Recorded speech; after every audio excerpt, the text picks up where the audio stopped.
स्वागत करता हूँ। सब कुछ मिलेगा चैनल के इस व्लॉग में। तो आज का जो मेरा टॉपिक है कि जैसे मान लीजिए हम लोग कोई कार ख़रीदते हैं या फिर प्लान करते हैं तो काफ़ी रिसर्च करते हैं उसके लिए कि हमें कितने का बजट रखना होता है, क्या क्या चीज़ें रखनी होती हैं उसके लिए। तो ये वीडियो सारी उसी के रिलेटेड है जिससे आपको पता चलेगा कि आपको किस बजट में कौन सी कॉम्पैक्ट एसयूवी, क्योंकि मेरा एम था कॉम्पैक्ट एसयूवी का, और मैंने जो फाइनल की अपनी काइगर की RXT CVT, ये इसका कंक्लूजन कैसे पहुंचा मेरे पे, तो वो सारी चीज़ें मैं डिस्कस करूंगा। प्लस बाकी जो कार्स मैंने देखी या फिर कंपेयर की अपने इस कार से और क्यों की, वो सारी चीज़ें मैं आपको इस वीडियो में कवर करूंगा। तो पहली चीज़, जैसे मान लीजिए कि 6 लाख, 7 लाख, 8 लाख, 9 लाख, 10 लाख, 11 लाख जैसा का आपका बजट है, तो आपको कौन से बजट में कौन सी car as a compact SUV अगर आप बायर हैं तो लेनी चाहिए, इसके लिए मैं आपको एक्सप्लेन करता हूँ। देखिए, अप टू 6 लाख तो दो ही प्लेयर हैं, एक तो है मैग्नाइट और दूसरी है काइगर। इनका जो बेस वेरिएंट है वो तो मतलब अगर आप कॉम्पैक्ट एसयूवी के चाहने वाले हैं, उस सेगमेंट में जाना चाहते हैं, तो आंख बंद करके आपको लेनी पड़ेगी ये दोनों कार, ठीक है। अप टू 6 लाख टू 650 आपको ऑन रोड जैसी ये पड़ती है लगभग। अभी तो सब महंगी हो गई हैं, अभी थोड़े बहुत ऊपर नीचे हो गए होंगे रेट, लेकिन 6 लाख 5.5 तक इनकी 5.60 तक इसकी शोरूम प्राइस है, और बाकी खर्चे आप इंक्लूड कर लीजिए। नेक्स्ट आता है कि आप अगर इससे ज़्यादा पैसे हैं, मान लीजिए आपके पास में 8 साढ़े 8 तक हैं लाख, तो आपको कौन सी गाड़ी लेनी चाहिए। देखिए, 8 साढ़े 8 लाख तक, अगर 7.5 लाख में अगर आपको चुननी है तो मेरे हिसाब से आपको ब्रेजा देखनी चाहिए LXI। उसमें बेसिक सारे फीचर्स हैं, और जो उसका 1.5 लीटर का इंजन है वो काफ़ी फ्यूल एफिशिएंट इंजन भी है, as a natural aspirated engine बाकी के आप कंपेरिजन करें तो, और काफ़ी अच्छा आपको वो फील कराएगी, और बेसिक सारी चीज़ें उसमें अवेलेबल हैं, तो उसमें कोई शक शुबा है ही नहीं। तो मेरे हिसाब से आपको अगर थोड़ा ज़्यादा बजट हो तो फिर आपको ब्रेजा में जाना चाहिए, जो आज की डेट में LXI आ रही है 7.5 लाख की। अब मान लीजिए आपके पास उससे भी ज़्यादा पैसे हैं, और इसी सेगमेंट में एक और ऑप्शन आपको मिल जाता है 7.5 तक में, आपको नेक्सॉन का बेस मॉडल मिल जाता है, जिसको आप आफ्टर मार्केट, अगर आप ऐसी लोकेशन रहते हैं जहां आप आफ्टर मार्केट अच्छे मॉडिफाई कर सकते हैं अपनी गाड़ी को, तो आप उसको भी कंसिडर कर सकते हैं। उसमें बेस मॉडल के हिसाब से सब कुछ दिया है, 1.2 लीटर का टर्बो इंजन दिया हुआ है, प्लस आपको उसमें एक मोड चेंज भी मिल जाएगा, उसमें स्पोर्ट मोड वगैरह सब मिल जाएगा, तो जो कि बहुत ज़रूरी चीज़ें वो तो है ही उसमें, खाली जैसे पीछे का पावर विंडो नहीं है तो वो आप आफ्टर मार्केट लगवा सकते हैं, स्टीरियो नहीं है लगवा सकते हैं, म्यूज़िक वगैरह का जो भी आपका वो बाहर से आफ्टर मार्केट लगवाया जा सकता है, कोई बड़ी इशू नहीं है उसमें। मान लीजिए कि इससे और ज़्यादा आपका बजट है तो अप टू 9 लाख, जैसा कि मुझे समझ में आया, आपके पास में 2 ऑप्शन अभी आ जाते हैं। अभी देखिए, एक हमारा और छूट गया, जैसे कि 7 लाख तक में वेन्यू, नेचुरल एस्पिरेटेड इंजन में वेन्यू मेरे हिसाब से तो कोई ये जगह नहीं लगती। अगर वेन्यू लेनी है तो आपको 1 लीटर टर्बो लेनी चाहिए 10 लाख तक, ठीक है। तो एक ये जो प्लेयर छूटा था इसको मैंने कवर किया, वेन्यू और सोनेट दोनों एक कैटेगरी के। अभी मान लीजिए 9 लाख तक में बेस्ट गाड़ी, 9 साढ़े 9 लाख तक की अगर मैनुअल में आप बोलेंगे, तो फिर आपको अगर आप फीचर अगर आपको चाहिए, आपको फ्यूल इकोनॉमी चाहिए, तो आप काइगर का RXZ ले सकते हैं, और इसी के थोड़ा सा ऊपर नीचे में आपको मिल जाएगी नेक्सॉन की XM भी बहुत ज़्यादा वैल्यू फॉर मनी है, खासतौर से XMS जिसमें सनरूफ आती है। अगर आप सनरूफ के दीवाने हैं, घर में बच्चे हैं जो कि फ़न कर सकते हैं सनरूफ में, तो आप नो डाउट वो उसको ऑप्ट कर सकते हैं, कोई भी इशू नहीं है, बढ़िया गाड़ी है। अभी इसके ऊपर अगर आपको गाड़ी लेनी है तो आप फिर वेन्यू कंसीडर करिए। 10 लाख तक में आपको सीधे सीधे वेन्यू में शिफ्ट हो जाना चाहिए, जो कि आपको फिट फिनिश और ठीक ठाक बिल्ड क्वालिटी में मिल जाती है। Safety ratings are different issues. Safety ratings की बात नहीं करूँगा, वो कभी और किसी वीडियो में चर्चा करेंगे उसकी।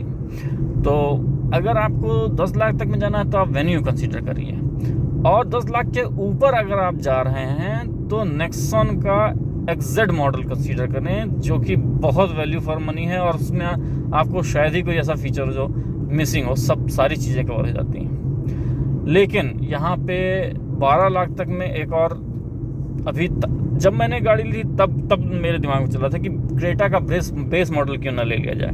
क्रेटा का बेस मॉडल भी तब बहुत ज़्यादा वैल्यू फॉर मनी था, लेकिन आज की डेट में उसमें बहुत सारे फीचर्स कट कर दिए हैं जो कि आफ्टर मार्केट लगने में गंदे दिखेंगे। जैसे कि आपका एडजस्टेबल जैसे मिरर है ORVM, उसको आपने मैनुअल डंडी लगा दी, तो वो थोड़ा सा 11-12 लाख की गाड़ी खरीदें और डंडियाँ लगा के चलें तो मज़ा नहीं आएगा। तो ये मेरी एक थोड़ा सोच थी। अभी मेरा मैंने कैसे डिसाइड किया, मेरी देखिए एक्चुअली पहले इसमें जाते हैं कि अमूमन लोगों को करना क्या चाहिए। अमूमन 3 चीज़ें लोग डिसाइड करते हैं: बजट, टाइप ऑफ कार और रनिंग। आपकी रनिंग कितनी है। रनिंग ज़्यादा है, अगर आपकी मंथली 60 किलो ये पर डे 60 किलोमीटर से ज़्यादा की रनिंग है तो आप डीजल में जाइए, उससे कम है तो आप पेट्रोल में जाइए। लेकिन अगर आप दिल्ली में रहते हैं जहां आपको 15 साल का रजिस्ट्रेशन नहीं मिलता, तो आप नो डाउट आपको पेट्रोल में ही जाना पड़ेगा, वही आपको वैल्यू डिलीवर कर पाएगी। तो बजट मेरा था 10 लाख का, टाइप था मेरा कॉम्पैक्ट SUV, और रनिंग मेरी थी बहुत कम, मतलब 40-50 किलोमीटर या कभी कभी बिल्कुल भी नहीं। तो मेरी रनिंग कम थी, इसलिए मुझे पेट्रोल में ही जाना था। साथ ही साथ एक जो 15 साल का जो पपलू है वो भी कंसीडर करना था। साथ ही साथ मैं एक और चीज़ सोच रहा था दोस्तों कि अगर ऐसी गाड़ी ली जाए कि मेरी वाइफ भी चला लें, मम्मी भी चला लें, जो कि बहुत ईजी टू ड्राइव हो। तो मैंने ये सोचा कि चलो यार, जब 10 लाख तक जाते हैं तो चलो एक काम करते हैं कि ऑटोमेटिक में देखें ऑटोमेटिक में क्या क्या ऑप्शंस है। तो मेरे बजट में सिर्फ 2 गाड़ी आ रही थी।